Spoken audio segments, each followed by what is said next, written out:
início.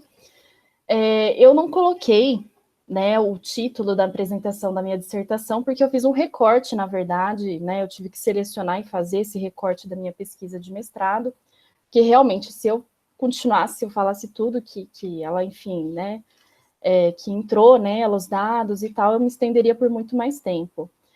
De qualquer forma, eu coloquei aqui, né, eu fiz na UFSCar o meu mestrado, né, no programa de pós-graduação em Linguística, e fui financiada, né, minha pesquisa foi financiada até o momento que eu entrei no IF, né, pela CAPES. Então, essas são as informações.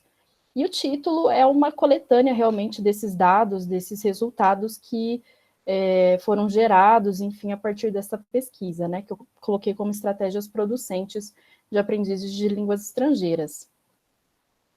A minha pesquisa, né, ela vem de um lado bem pessoal, assim, né, como o Marcos apresentou, eu trabalhei com crianças, com adolescentes, com adultos, tanto com português como língua estrangeira, quanto inglês também como língua estrangeira, e independentemente desses contextos, sempre eu via uma recorrência de muita gente que falava, comentava informalmente, eu aprendi o que eu sei de inglês com séries, assistindo séries, jogando, enfim, lendo, né, best-sellers, ou no geral, enfim, ou mesmo outras línguas, por exemplo, o japonês, né, que o pessoal gosta de assistir, de ler, enfim, né, tem mangá, anime e tudo mais, realizando atividades, né, então de uma forma mais tradicional, né, ou mesmo mexendo na internet.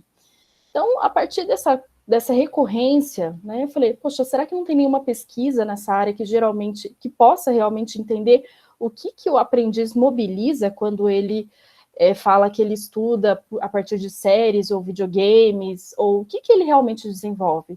Ele consegue desenvolver a fala, né, a compreensão escrita, o que ele entende, o que ele internaliza de certa forma, né? Então, a partir dessa inquietação realmente, né, a minha pesquisa de C tinha sido muito mais com a linguagem em uso, quando eu acompanhei, né, daqui as pessoas que foram para outros países a partir do Inglês Sem Fronteiras, eu decidi, então, ir pela parte de aprendizagem de língua, né, da formação do aprendiz, como que ele aprende, né, o que ele aprende, que a gente também não sabe, às vezes a pessoa tem um imaginário que realmente você não sabe se aquilo contempla o que é esperado ou que outras pessoas interpretam daquilo, né, de ser proficiente. Então, a partir dessa inquietação, eu fiz o meu TCC, que foi um levantamento bibliográfico, que eu defendi em 2015, fazendo uma pesquisa, né, a partir, enfim, fazendo esse levantamento mesmo sobre quais pesquisas tratavam sobre isso, a partir de diferentes teorias. E uma pesquisa que me chamou muita atenção foi a pesquisa da área de competências, né? A palavra competência, ela vem da administração, ela é utilizada também na antropologia, utilizada na linguística, enfim, economia, em diferentes áreas, mas principalmente na parte de linguística, ela foi cunhada pelo Chomsky, pelo Noam Chomsky, há muito tempo atrás, enfim, e ao longo desse, enfim, meados do século passado até o momento atual, né, enfim, a década de 70, mais ou menos até atualmente, foram várias concepções de competência que surgiram, só que o que me chamou a atenção foi justamente como esse construto teórico, essa teoria, enfim, ela poderia abranger diferentes variáveis que eu via que estavam presentes, de certa forma, em sala de aula, né? Então, eu encontrei essa dissertação de Ferraz de Paula, da UNB, que ela, enfim, defendeu em 2018, e que me chamou muita atenção, porque ela justamente pegava questões intrínsecas, né? Então, por exemplo, memória, crenças, motivação e coisas externas também, possibilidades, oportunidades de aprendizagem também que esses estudantes tiveram. E aí a gente encontra pessoas que realmente aprendem certas questões a partir de videogames, séries e por aí vai, né? E aí, a partir disso, né, com base nessa teoria que foi mais assim, né, apresentada por Ferraz de Paula e por Almeida Filho, né, eles eram do mesmo grupo de pesquisa da UNB, eu entrei aqui com a minha, essa sim é o título, né? Esse realmente é o título da minha dissertação, que é Análise de Competências Espontâneas, Producente e Pouco Producente de Aprendizes de Língua Inglesa. Foquei na língua inglesa, mas porque foi algo muito específico, né? Foi justamente nesse contexto que eu desenvolvi a minha pesquisa, mas não necessariamente. Eu enxergo que esses fatores, essas coisas, poderiam ser utilizadas muito além da língua inglesa como língua estrangeira. Poderia ser utilizado para espanhol, japonês, enfim, dependendo do interesse e da oportunidade, enfim, dos estudantes de uma forma geral, né? Os objetivos, né? Com isso, a gente delineou, né? Enfim, os objetivos e a pergunta de pesquisa. O primeiro é melhor compreender como se caracteriza a competência espontânea considerada producente, porque o trabalho anterior só comentava, realmente dava indícios do que poderia ser constituída essa competência espontânea, que eu já vou mencionar mais adiante, mas não dava, realmente, não se sabia, né, enfim, não se tinha uma noção de como que ela era realmente configurada, quais eram os fatores que estavam dentro dessa competência, né, ou que influenciavam a mesma, o desenvolvimento da mesma. Segundo, averiguar como os participantes utilizaram essa competência, mapear a competência espontânea desses indivíduos, né? Então, ter essa noção geral dos componentes. E a pergunta era, então, como se caracteriza a competência espontânea considerada producente de falantes de língua inglesa como língua estrangeira? A gente começou essa pesquisa com essa ideia de uma configuração de uma competência que faria com que o aluno aprendesse, mas, em contraposição ao longo da pesquisa, foi visto que alguns fatores poderiam prejudicar, digamos assim, o desenvolvimento dessa competência. Tá? Então, já que eu estou falando de tanto competência, o conceito utilizado na pesquisa foi essa, né, de competência. É a capacidade de agir para aprender línguas com base em conhecimentos informais. Então, assim, o professor de línguas, né, ele recebe uma formação, claro que geralmente, enfim, a partir do momento que ele, né, faz uma graduação e tudo mais, ele recebe conhecimentos teóricos, né, que fazem parte da formação dele. O estudante não, então ele vai agir de acordo com o que lhe disseram, ou o que ele fez e deu certo. Esses são os conhecimentos informais. E esses conhecimentos, eles são, né, enfim, colocados, né, eles são classificados entre intuições, crenças e experiências mesmo dessa história única e particular de cada estudante, né? Então, a cultura onde aquele indivíduo está inserido também influencia, o país, enfim, são várias variáveis externas e internas que influenciam essa capacidade de como ele vai agir com base nesses conhecimentos. Então, enquanto o professor de língua estrangeira, ele recebe essa formação e ele age com base nessa teoria, nas teorias ele escolhe, ele vê, enfim, ele age de acordo com essas teorias, o aluno, ele age de acordo com esse conhecimento chamado de informal.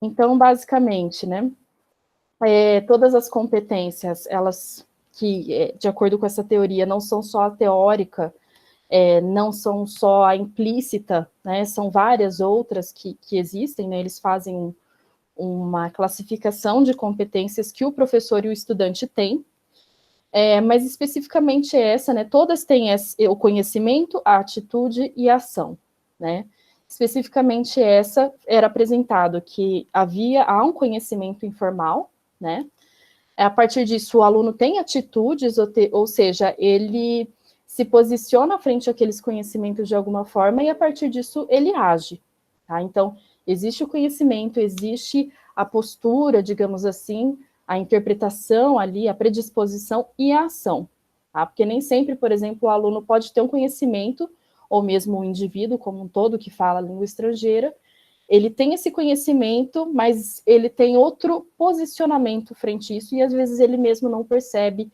e lá na frente ele fala, poxa, mas eu tenho esse conhecimento, como que eu não consigo aprender tal coisa? Por que que isso me barra de alguma forma? Porque a atitude dele frente àquele conhecimento, né, nesse meio termo entre conhecimento e ação, impossibilita ele de chegar na ação e realmente aprender e desenvolver, né, a língua estrangeira, a língua-alvo dele.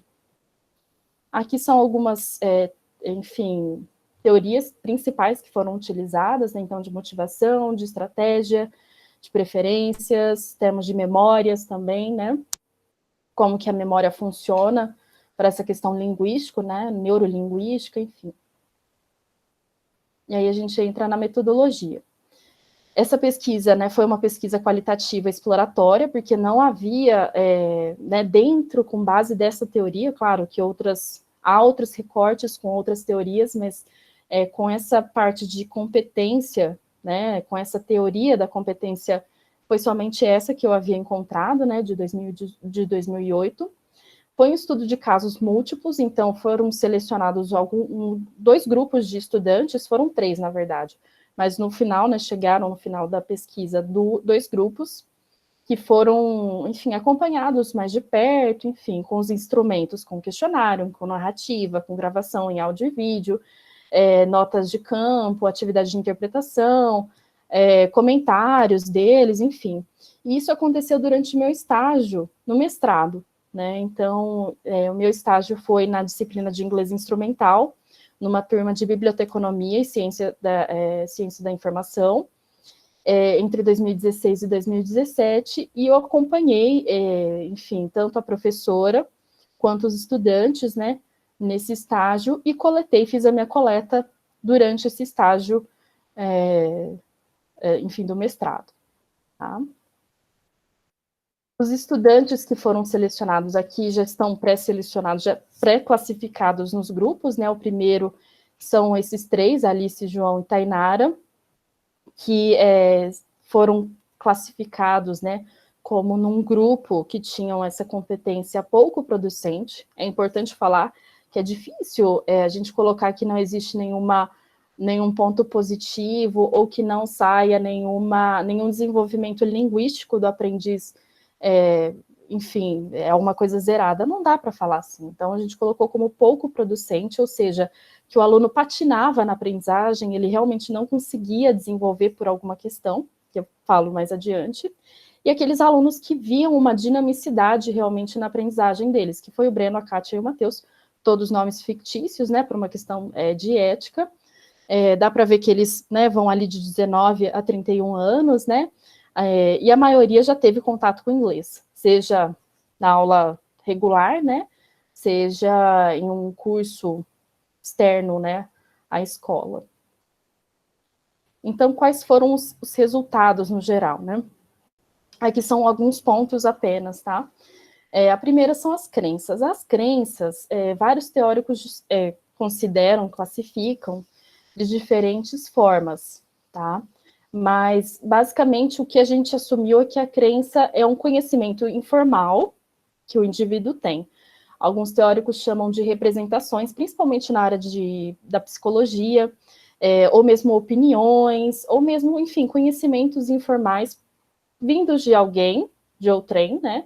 Ou mesmo da pessoa, a partir de experiências. Por exemplo, uma das participantes, ela tinha uma crença, e elas podem ser vinculadas também, e isso fortalece bastante as crenças, né, essa relação.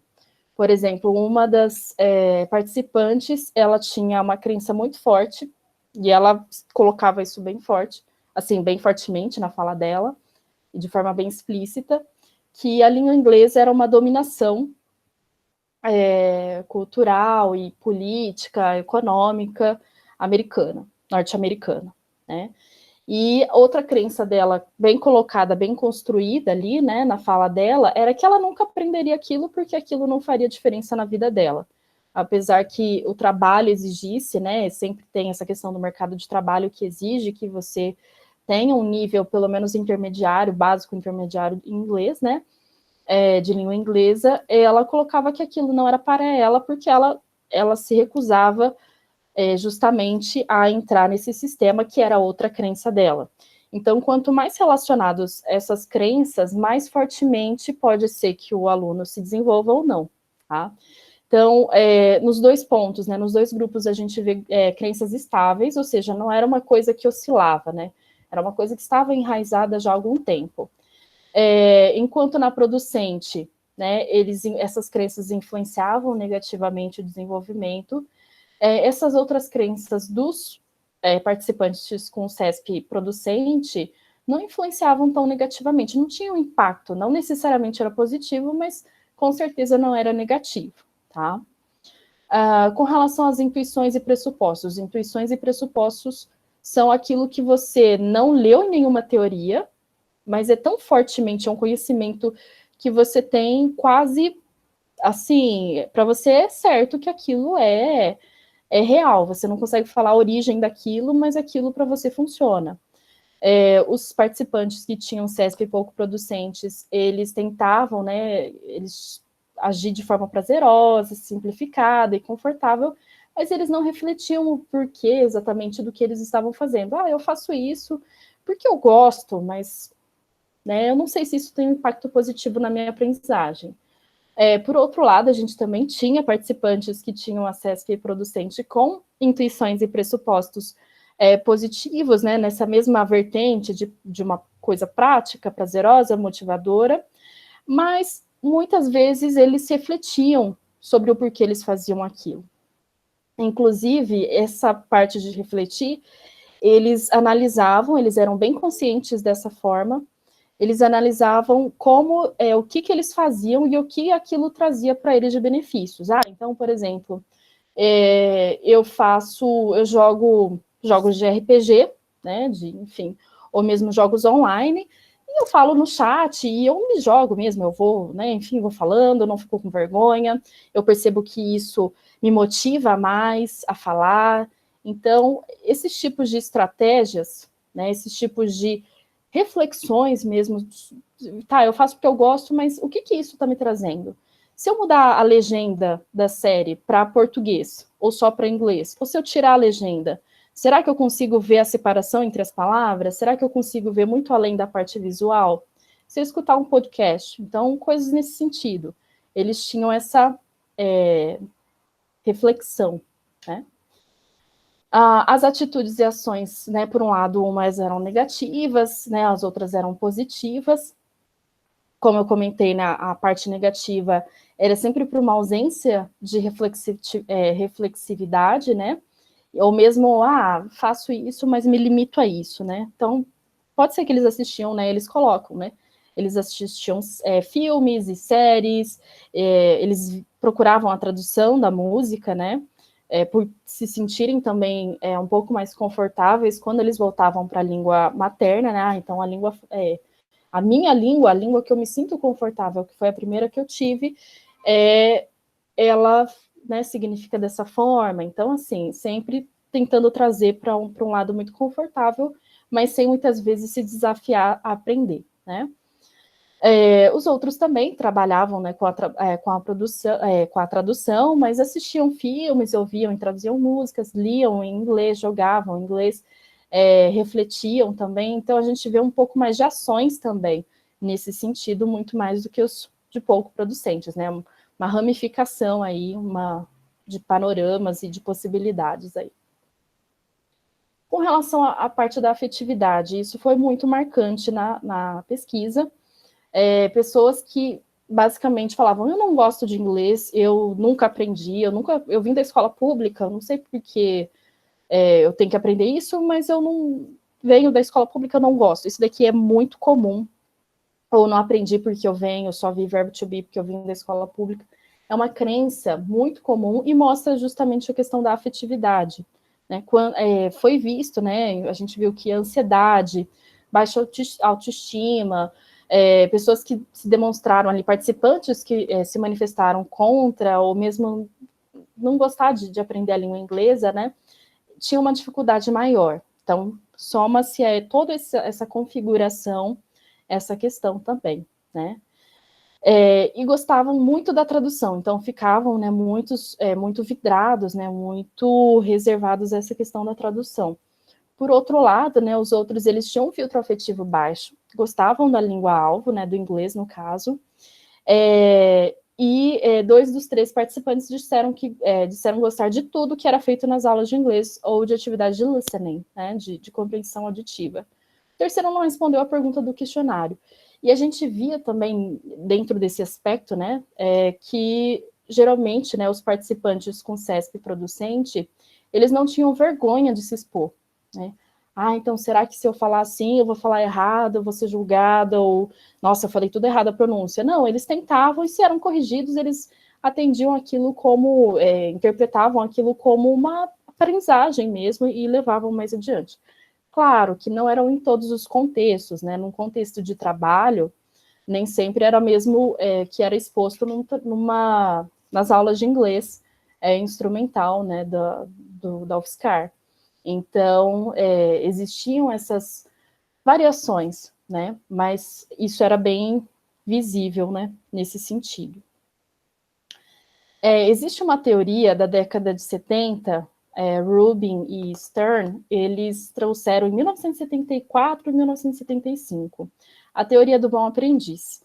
Apesar de não, de colocar aqui, né, foi essa questão da referência, né, uma teoria que ganhou diferentes nomes, inclusive, de certa forma, influencia a nossa ideia de CESP producente, né, porque traz alguns resquícios, né, então, apesar de ficar muito estranho falar bom aprendiz, as ideias e concepções, e, enfim, foram utilizadas de uma outra forma para também não causar nenhum estranhamento nesse sentido.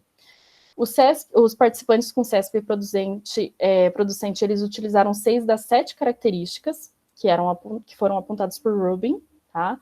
Enquanto os outros, né, utilizaram algumas. Então, quais eram essas características? Essa questão de adivinhar realmente a partir de um contexto, a partir de morfologicamente. Então, por exemplo, eu acredito que tem ING essa palavra. Tá no início da frase, então provavelmente é um verbo, tá ali com o verbo to be. Eu não sei o que significa, mas é um verbo, então a gente tem uma ação ali, ou não. É um cognato, então eu acho que é isso, pode ser mais um cognato do que um falso cognato. Então, essa questão de adivinhar a partir dessas dicas do contexto é uma característica que foi fortemente encontrada. A questão de se comunicar, né? Enfim, mesmo com vergonha, mesmo, né, com todas essas questões, a intenção era se comunicar, não era tão inibido, ficava atento à forma, né? Então, como que era escrito, como que realmente isso acontecia, a questão da prática, do uso também, e de se monitorar também, né? É uma característica, assim, de não se monitorar demais, a ponto da pessoa não falar, não se comunicar, mas também não se monitorar de menos e nunca ela entender realmente questões muito importantes da comunicação, enfim, no geral, tá?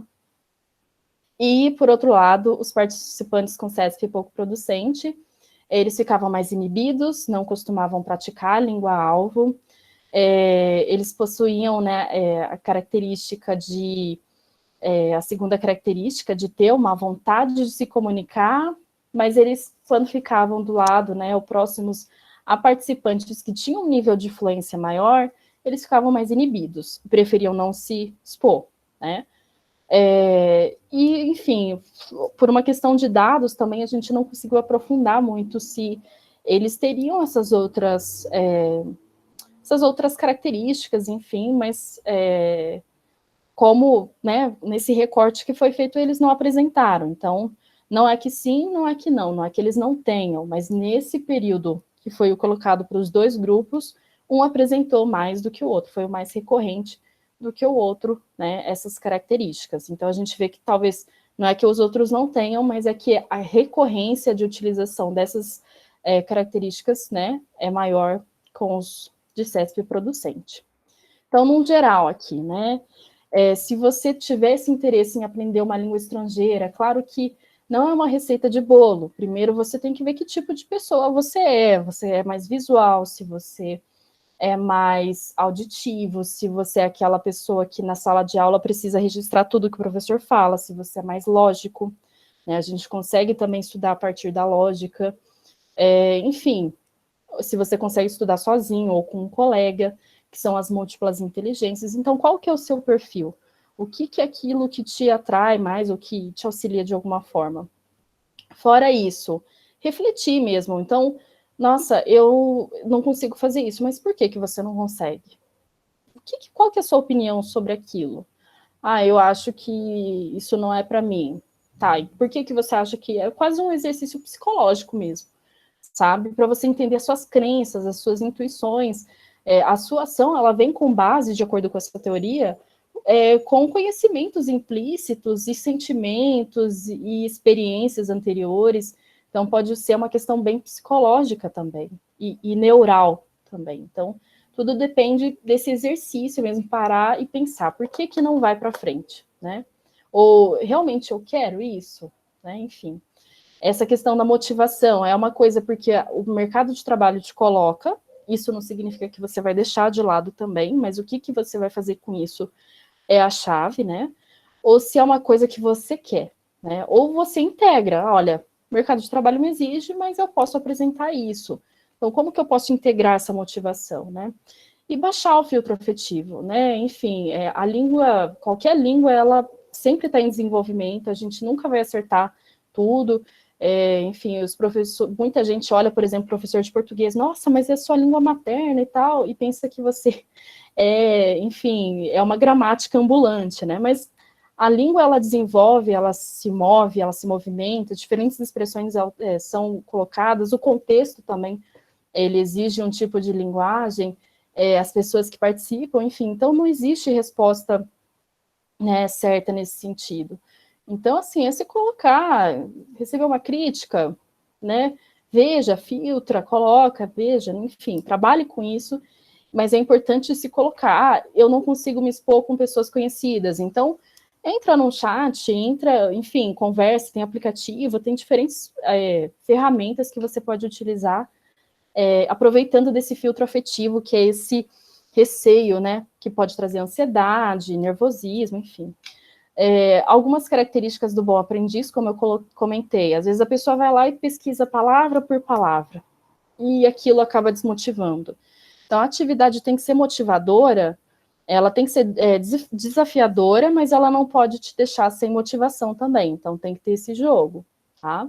E, realmente, essa questão cognitiva, de você pensar, de você exercitar essa parte neural, enfim, de você tentar realmente entender qual que é a lógica dentro da língua ali, tá? E utilizar com frequência todas essas estratégias e as estratégias de aprendizagem que eu não consegui colocar aqui, né, assim como a motivação, por uma questão de tempo, mas aí qualquer coisa eu passo, enfim, para vocês.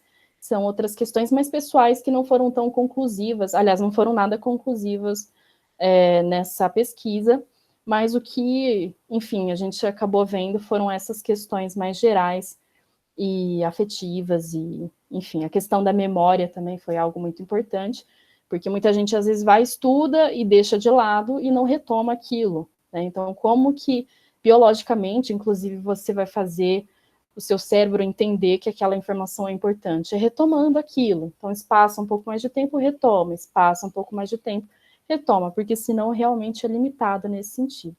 Aqui são algumas referências no geral, e é isso, pessoal. Falei bastante. Mano, muito obrigado pela apresentação. Agradecer novamente ao Eduardo também. Muito legal esse momento, né? Acho que a gente deve repetir isso nos próximos anos, porque a gente não faz ideia do que nossos colegas, né, sentam do lado da gente, a gente não faz ideia do que eles trabalharam, né, na pós-graduação, né, no mestrado, no doutorado. Então, agora eu vou abrir aqui para as perguntas.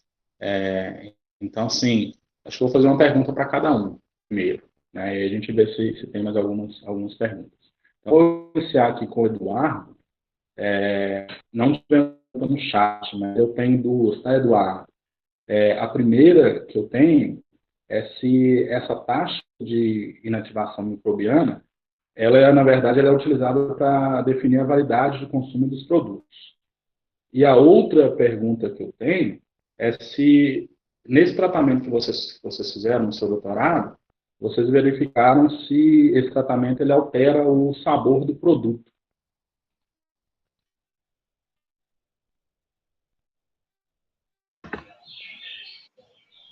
Bom, Marcos, respondendo a segunda questão primeiro, uma das principais vantagens desse tipo de tratamento é justamente o fato dele não impactar no sabor dos produtos, né? Então, a gente tem a tecnologia convencional por pasteurização, que as altas temperaturas, elas, de certa forma, elas agridem, né, as características nutricionais e também o sabor dos alimentos, tá? Então, essa tecnologia, uma das principais vantagens dela é justamente essa. Ela mantém, né, o sabor dos produtos. Ok. A sua a primeira questão pergunta... da... Oi? Sobre a taxa de inativação? Isso. Ela é relacionada ao ela, tempo de validade, não é isso? exatamente, né? Quanto maior a taxa de inativação microbiana, quer dizer que você eliminou mais bactérias, né? Isso aí prolonga a vida útil do produto, tá? Está relacionado assim. Ok. E não existe, ainda não tem nenhum estudo que consegue zerar essa taxa, né? Não, Zerar ela ao a gente máximo. chega numa condição de esterilização, né? De esterilização, que essa taxa, ela alcança um nível de -5 naquela escala logarítmica, né? Certo. Agora, zerar, né, aí não consegue não, tá? Agora, a partir do valor de -5, você pode considerar que o produto está esterilizado. Entendeu? Ok. Tá ok? Obrigado, Luan. Falou. Obrigado. A próxima pergunta que eu vou fazer para a Ana é o Daniel, o professor Daniel, que colocou no chat, tá? O Daniel coloca: se o contexto do aprendizado por jogos, música e etc. é um forte fator para o aprendizado da língua formal, como você vê os livros didáticos para o aprendizado de inglês? Já evoluíram nesse aspecto ou ainda apresenta estrutura muito restrita? Ou não cabe essa distinção, uma vez que a disciplina da escola é formal e não necessariamente é pensada para a fluência?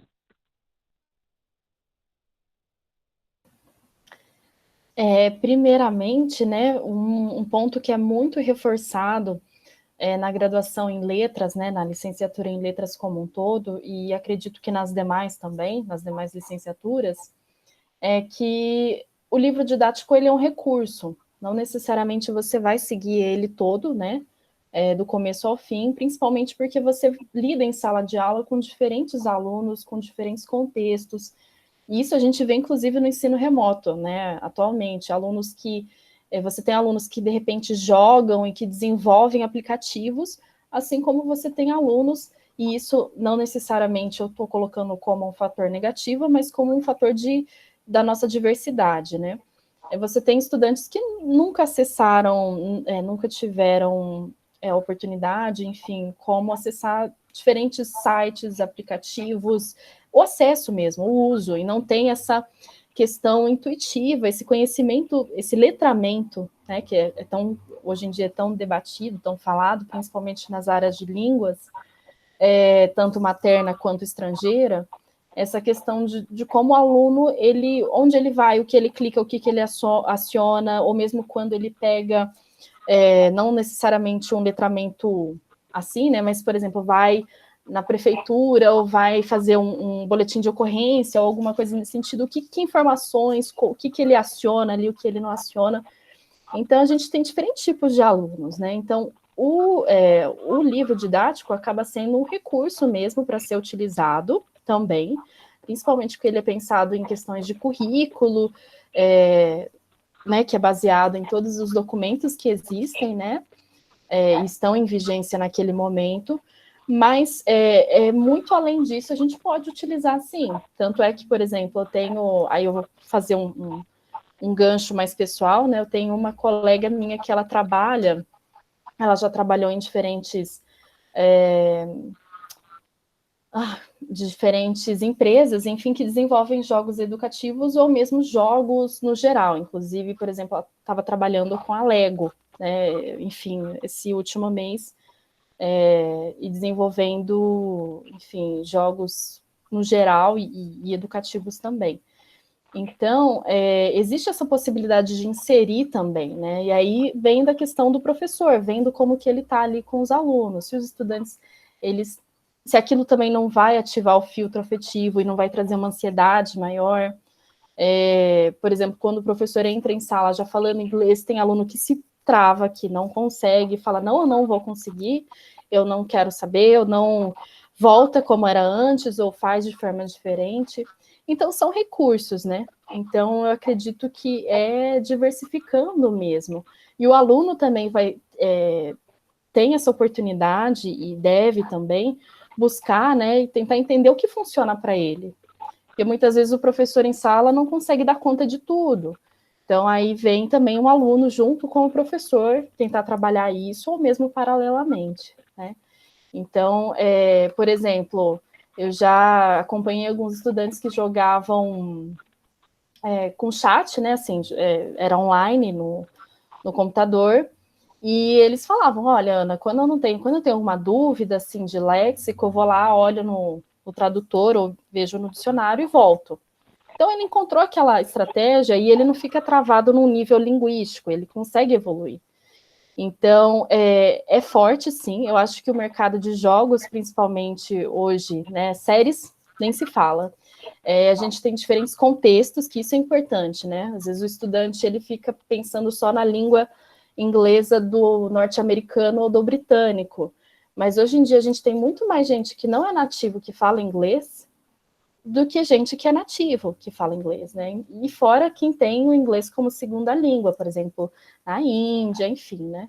Então é importante que esse mercado ele existe, né? E ele está bem forte hoje em dia, e que isso seja utilizado. E aí, por exemplo, em sala de aula, o professor pode trazer uma série, um episódio de uma série, trabalhar de diferentes formas, com diferentes sotaques, enfim, para trazer essa questão linguística, não só da fala, como da escrita também, mas da questão gramatical e de uso no geral, assim. Então, assim, são todos recursos, né? E eu acho que o livro didático, ele nunca, pessoalmente, assim, ele nunca vai acompanhar tudo, porque todo dia, ainda mais hoje em dia, né? Todo mês, enfim, a gente pode ter coisas novas aí. E tudo isso é bem-vindo, claro, e enquanto a gente não tem no nível educacional, o docente, enfim, ou as pessoas que lidam com a educação no geral podem fazer essa adaptação, né? De um todo. Não sei se eu fui né, enfim, viajei, mas eu acho que eu respondi. Não, acho que respondeu sim, Luana. E isso acontece com todas as disciplinas, na verdade, né? O extra classe, ele é extremamente importante e representa muitas vezes mais que até 50% do que a gente passa em sala de aula mesmo, né? Então, assim, acho que isso não acontece só no aprendizado de línguas, né? Então, acho que isso aí não é uma característica só sua, né? Claro, claro. Então, assim, pelo horário, eu acho que, como não temos mais perguntas aqui também, eu tinha outras aqui, mas eu acho que a gente já extrapolou o horário e está tendo um outro evento agora, então acho que eu vou encerrar por aqui, já que não tem mais ninguém ali. Então, eu gostaria de encerrar agradecendo mais uma vez a Ana e o Eduardo, e, assim, eu acho que foi muito produtivo, eu adorei participar, adorei ouvir vocês falando, porque é algo que a gente não sabe, né, que vocês trabalham, e é o que eu falei, né, a gente sempre pensa que o professor está ali, ele dá aula de inglês, né, a gente não sabe o que ele trabalhou, o Eduardo dá aula de máquinas, então, assim, a gente não imagina o que de fato foi trabalhado na graduação, no mestrado e no doutorado, né. Então, mais uma vez, eu agradeço, e o pessoal que está participando ali, ó, vamos para o YouTube que está tendo uma outra apresentação lá, uma apresentação de ex-alunos, são ex-alunos de Ouro Preto, mas assim, é bem interessante para que a gente veja essas histórias dos ex-alunos, que daqui a pouco são vocês que vão vir nas nossas semanas para fazer essas apresentações, tá? Então, obrigado, Ana, obrigado, Eduardo, obrigado, pessoal, boa tarde a todos. Boa tarde, gente.